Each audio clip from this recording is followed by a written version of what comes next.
I mean, most of the innovation is in Republican districts. So this is something to think about as you consider this amendment.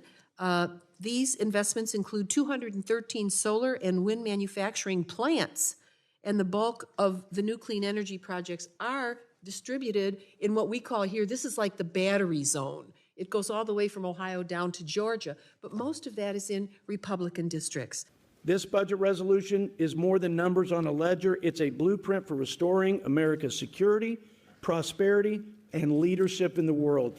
It's a promissory note for our children to preserve the land of liberty and opportunity by safeguarding it from an unwieldy government and the unbridled spending, taxing, and regulating that threatens to destroy it. Indeed, the independent bipartisan Citizens for Responsible Federal Budget concluded last night that your proposal actually adds an astounding $5.5 to $6 trillion to our national debt.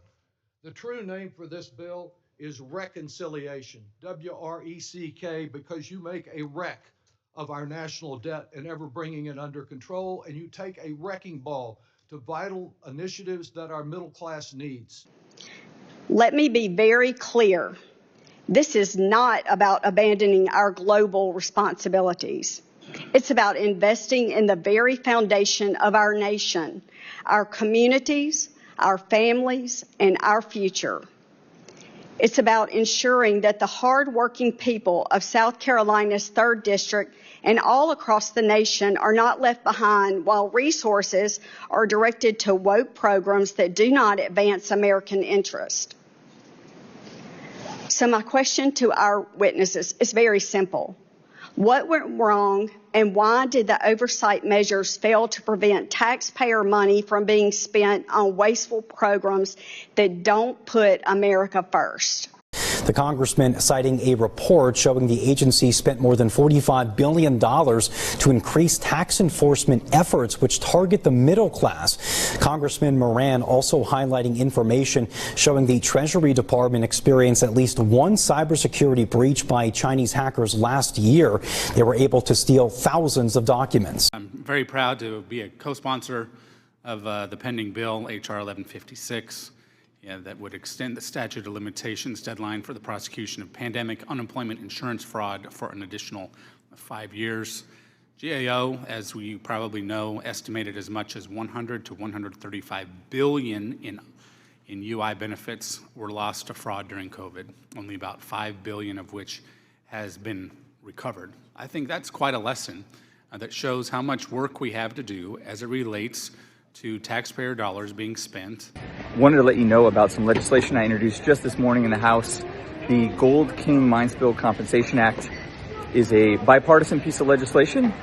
Senators Bennett and Hickenlooper are going to be carrying it in the Senate that will help compensate folks impacted by the EPA mine spill from several years back. Proud of this legislation, proud to be carrying it with my colleagues in the Senate. I think it's a good bill for Western Colorado. Millions of people across this country want to join this fight.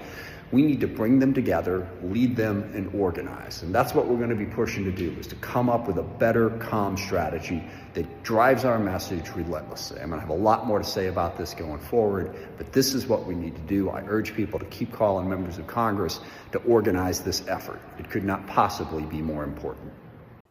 Well, I'm glad that Attorney General Pam Bondi has stepped in here. This is something that I've been fighting for years, going back to when I was a member of the state legislature and this law passed in 2019. And I highlighted a number of issues with it. First of all, the governor's idea that a Customs and Border Protection agent, let's say at our northern border, would have to get a judicial warrant if they wanted to scan plates of a vehicle on the New York side is ludicrous. When you follow the evidence, you lead to the conclusion that he's unqualified for this position.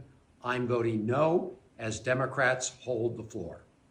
A 9/11 truther who does not believe that AIDS is caused by a virus, who thinks that COVID was bioengineered to target white and black Americans but spare Chinese Americans, who has zero understanding of how Medicare and Medicaid, which insure 150 million Americans, actually function, is now going to be the nation's top health officer. Regrettably, Senate Republicans again folded under pressure from Donald Trump and his online MAGA mob. This is the man we're considering for Secretary of Health and Human Services. A man who, when presented with life-saving science, does not champion it, he undermines it.